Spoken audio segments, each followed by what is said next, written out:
ओम नमः शिवाय। हर हर महादेव। चौथा अध्याय श्री कृष्ण जी के प्रति विष्णु जी का षष्ठी विवरण। श्री कृष्ण जी कह बोले, हे भगवान परमेश्वर, शिव जी ने जिस प्रकार अपनी मूर्तियों से विश्व को प्राप्त कर लिया है, यह तो मैंने श्रवण किया। अब मैं यह जानना चाहता हूँ कि उस स्त्री पुरुष रूप से वह जगत कैसे अधिष्ठित हैं, उसे कहिए। उपमन्यु जी ने कहा, शिव जी की उस विभूति को मैं यथासाध्य संक्षेप में कहता हूँ, सुनिए।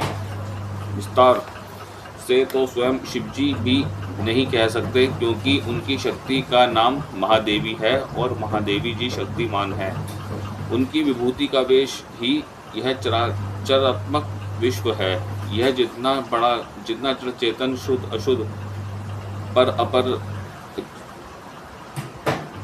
चक्र सहित चिचक्र भ्रमण कर रही है, वह अपर और अशुद्ध है। शुद्ध एकमात्र पर है, परंतु अपर और पर यह दोनों ही अचित रूप है, और इसमें शिव शिवा का ही तादात्म्य है। शिव जी के ही वश में यह सारा संसार है, संसार के वश में शिव जी नहीं है। वही शिवाशिव इसके प्रतिरूप में ईश्वर है, जिसे विश्वेश्वर भी कहते हैं। जैसे शिव वैसे देवी, और जैसे देवी वैसे शिव है। ये दोनों चंद्रमा और चांदनी के समान है, इनमें अंतर जानना उचित नहीं है। जैसे चांदनी के बिना चंद्रमा की शोभा नहीं होती, वैसे ही चंद्र के बिना चांदनी शोभित नहीं होते। ऐसे ही बिना शक्ति के शिव शोभित नहीं होते। जैसे प्रभा के बिना भानु नहीं, वैसे ही शिव के बिना शक्ति और शक्ति के बिना शिव नहीं है। अदाचित शक्ति का ही नाम पर है, जो शिव का आश्रित है। जगतपति शिव की उन गुणों से युक्त और समान सधर्मिणी वह शक्ति ही है। वह एक ही शक्ति प्रसव धर्म से युक्त और पराचित है, जो शिव छाया संसार को अनेक प्रकार से विभक्त करती है।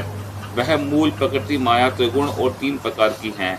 इस प्रकार इस सारे जगत को शिव ने ही विस्तृत कर रखा है, और एक 200 और 1000 इस प्रकार के जो अनेकों व्यवहार हैं, वह शक्ति के ही भेद हैं।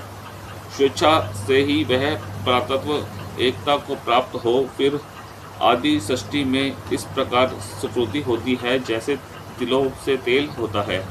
वह उस सर्वशक्तिमान से ही यह क्रिया और नाम वाली शक्ति प्रादुर्भूत हो। शोभ को प्राप्त होने से प्रथम नाद उत्पन्न हुआ, फिर नाद से बिंदु, और बिंदु से सदाशिव उत्पन्न हुए।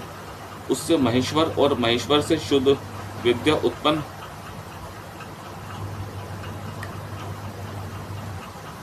बिंदु से सदाशिव उत्पन्न हुए। उसी से महेश्वर, महेश्वर से शुद्ध विद्या उत्पन्न हुई। वही वाणी ही ईश्वरी शक्ति हुई, और वही शिव की वाणी कहलाई। वही वर्ण और स्वरूप में मर्तका हुई। फिर उन्हीं अनंत के समावेश से माया, और माया से काल, नियति, कला और विद्या की उत्पत्ति हुई, तथा कला से राग और पुरुष हुए। फिर